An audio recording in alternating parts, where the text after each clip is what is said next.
One of the main ways I express my spirituality is through cultivating a safe, comforting, and inviting home.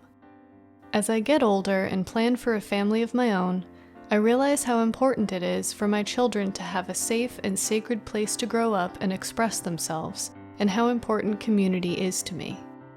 I grew up with a huge family who all lived nearby, and my fondest memories of my childhood are of large gatherings at my parents' home, a place that everyone loved to visit. I've lived in this home with my fiancé for a little over 2 years now, since the start of the pandemic, and he lived here for about a year and a half before that.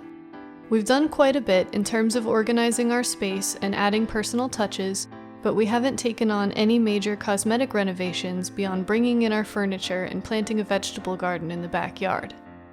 Now that I'm spending more time at home, I want to take on some larger projects. Even though we don't plan to stay in this house forever, we're here now, and I want to make it our own, blending our decorating styles and incorporating function and beauty.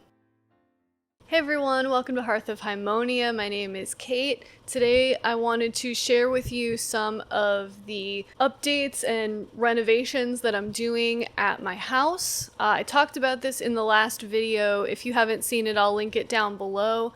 But basically talking about how I'm creating a sacred space in my house. It's a big part of my spiritual practice to focus on the home and family and community. So what I'm doing is trying to bring a little bit of that sacred element into my home and make it not only function better, not only look better, but really cultivating a sense of safety and sacredness for not just me, but the people that I love as well. So today we're going to focus on the porch, which is where we are now. I've got my microphone very close to me because you can probably hear we just got a new fridge for the kitchen, and the old one, it's on its last legs, but we decided to move it out here and keep it for extra storage, at least for now until it dies its natural death. It's very loud, so hopefully that's not too disruptive. Most of this video isn't going to be me sitting here talking anyway. I don't really know exactly what I want to do with this room. Well, I definitely want to paint it. The floor is this light blue, and the wall is also pretty much the same color, light blue, and it's just kind of a lot. So I think I at least want to paint that wall and repaint the floor. But today I think all I'm going to focus on is cleaning. There's a lot of work to be done in here. We have these windows, these things right here. They're like this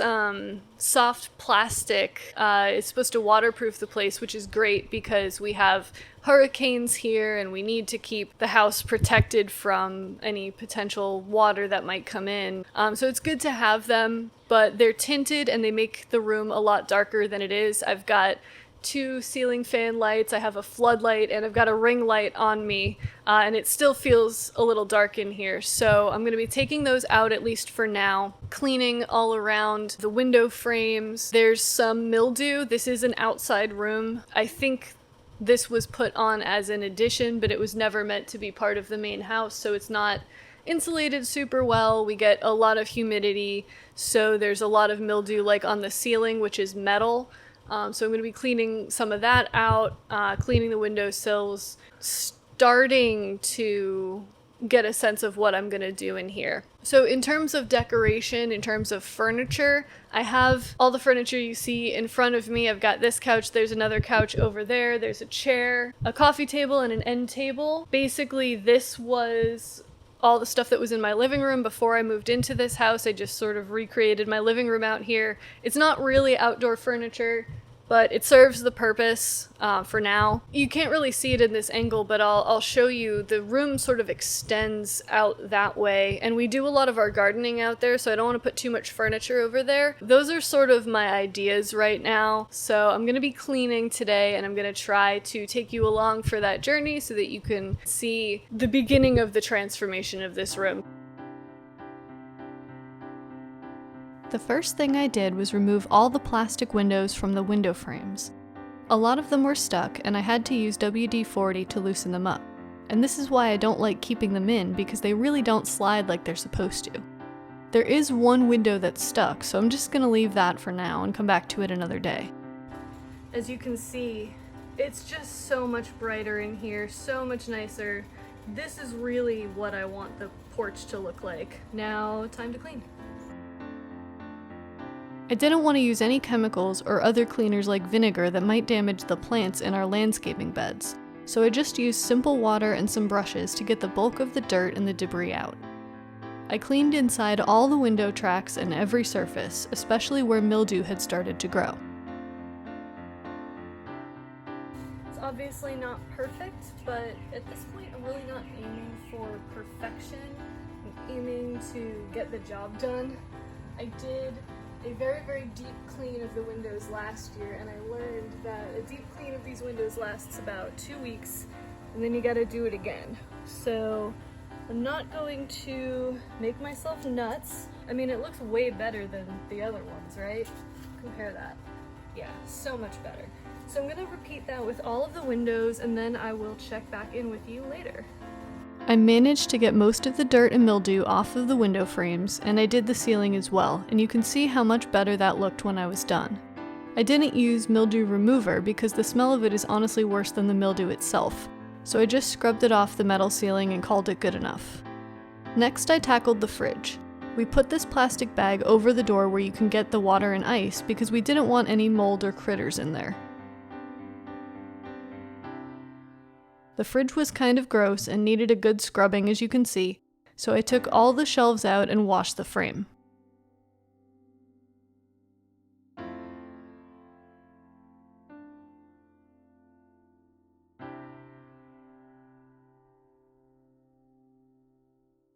Next, I swept the floor, which meant moving everything around. It actually hadn't been too long since I'd last swept, so it wasn't too bad. I just wanted to get most of the leaves and bugs out so that I could think about deep cleaning the floor and preparing to paint it. I'm very tired and I'm very sweaty because it's actually not that hot today. It's in the 90s, but at this time of year we can expect it to be about 100 degrees almost every day at some point during the day. So I'm gonna go inside and finish up cleaning up the shelves from the fridge. I'm gonna call it a day on this project. I think tomorrow what I'm gonna do is start to clean the floor a little bit and prep it because I do again plan to paint it. So yeah, that's it for day one. It is day 2. Today it's actually been several days because I was struggling with my ideas, but I think I have a little bit of a plan at least for the next step, which is the floor. So I have this crazy idea to make a Roman mosaic inspired floor for the porch. Now I'm not gonna do a mosaic because that would take forever. Now I was gonna do a concrete stencil originally, just like a imitation tile type square stencil, but I couldn't really find a design that I liked, so I decided instead we're gonna do a Roman style. So I drew it out. Now, I'm not an artist at all, but I drew out my ideas. So I came up with this idea. It's a little crazy, I know. So the colors aren't exactly accurate. I kind of want to go with a darker brown for the floor the more that I think about it. Not too dark, but something that will not show as much dirt as the blue does. The designs are sort of inspired by a few Roman mosaics. I'll put some pictures in. I wanted to have like a little triangle motif here. I may actually soften this a little bit. I think it's a little bit harsh for me. I may make it more like a rounded sort of triangle, like a lotus tip point or something. Then we've got some almost like a braided pattern, and in the area in between the braids, I thought, why not put a little pop of blue to make like a little evil eye thing. The evil eye was very popular in Greece and Rome. Protective symbol, and I love the idea of just that little nod to Roman superstition, Roman spirituality, and obviously the evil eye is still super popular today around the world, so I thought that would be really fun to include. Things I definitely need to do today: I definitely need to wash that half of the floor, and I definitely need to get the base color of paint. Oh, and the other thing that I have is an update on this guy. Okay, so you may have seen this in the last video. I didn't mention it at all, but this is a hookah. We inherited this hookah from a friend who inherited it from another friend. And if any of them are watching, they're gonna laugh because I'm taking this hookah way more seriously than anybody else did. I don't actually smoke. I don't actually use tobacco products, so I don't use the hookah at all. We'll light it up every now and again on occasion if we're having a large gathering, people over, just something to do. But it was so filthy and disgusting. So I did clean it out a little while ago, but it was so just gross that all of the silicone pieces, these I believe are called grommets, you can see they're chewed up and nasty. We have even worse ones than this. Just awful. So rather than trying to salvage these, I got new ones. Hopefully they're gonna arrive soon, and hopefully I got the right size. I wasn't entirely sure. When the grommets come, I'm gonna try and reassemble the hookah at least a little bit and just keep it, if nothing else, as a display piece for this room. So that's today's plan. It's already late, so I'm gonna get cracking on it and I'm gonna take you along for the journey.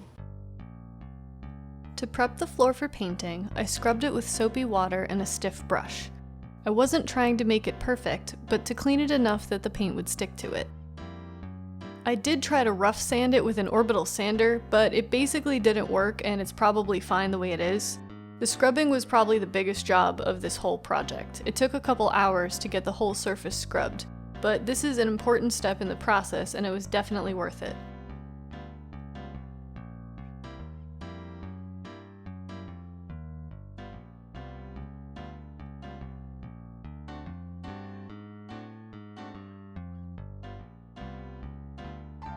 Next, I taped the edges where I didn't want paint to go.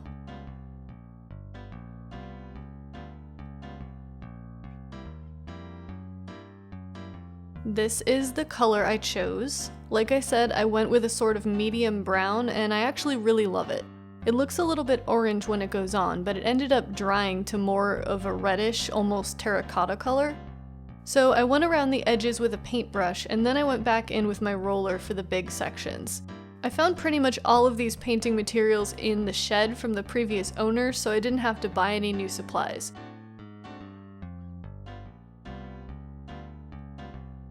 I think I'm gonna get away with just one coat, maybe some touch-ups here and there, but I don't think I'm gonna need to do 2 coats on the whole thing, which is excellent because this can of paint right here was $35.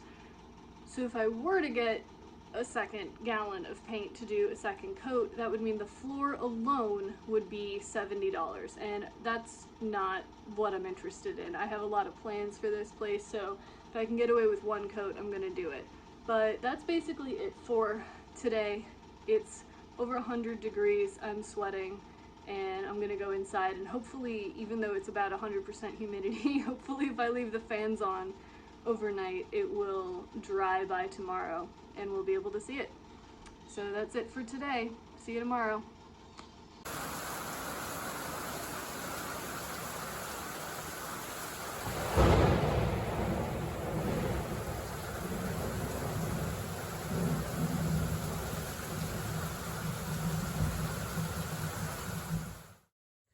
Alright, so this is what it looks like. Let's focus on what you can actually see. This is the color, and then if I step back, you can see the blue. Yeah, much better. So it's gonna look like this. I left the tape on the corner here because I still have to do the door area. But yeah, brown floor. Looking good.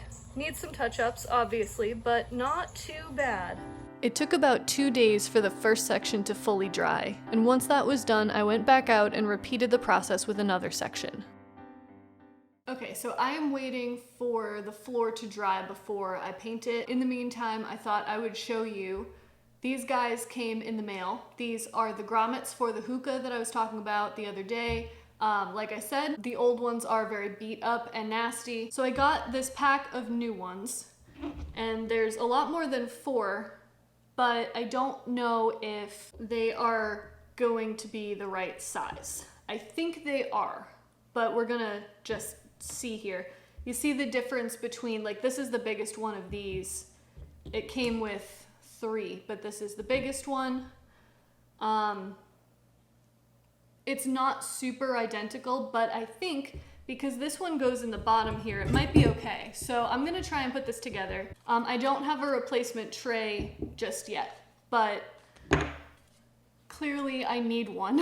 So I'm gonna order that, but in the meantime, these, by the way, this pack of 1, 2, 3, 4, 5, 6, 7, 8 cost like $8. So it's not that expensive to replace these. I'm gonna try and put this guy in here. Hopefully it fits. It's not looking promising here. It was just like in there like that. Oh, I might be able to stretch it. Maybe. I think we're in business here. So this goes in here.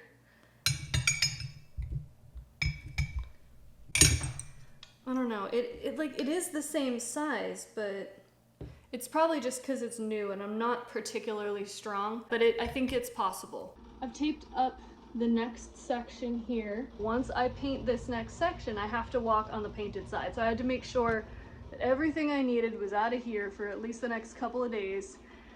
And now that I've done that, I'm gonna actually paint. Can you tell I'm a little nervous? I don't know why, I already painted half the floor, but I'm gonna paint this and then that's gonna be it for this session, and I think that's gonna be it for this video. I don't know, I really can't do anything else until this is like done and dried, so that's the plan. After this section is done, what I'm gonna do is go back and do the stenciling, which means that I have to make the stencil, I have to get the paints, and hope for the best. So that's the next phase of this project, and then once that's done, I gotta do it all again on the other side.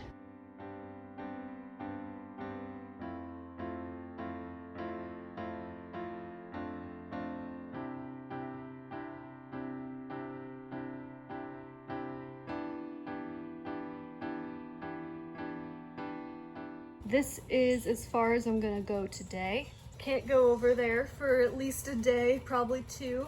But that's all right. Yeah, so this is what the room is gonna look like roughly. And I think that's gonna be the end of this video. And yeah, so far so good. All right, that's gonna be it for this video. Here I am on the floor.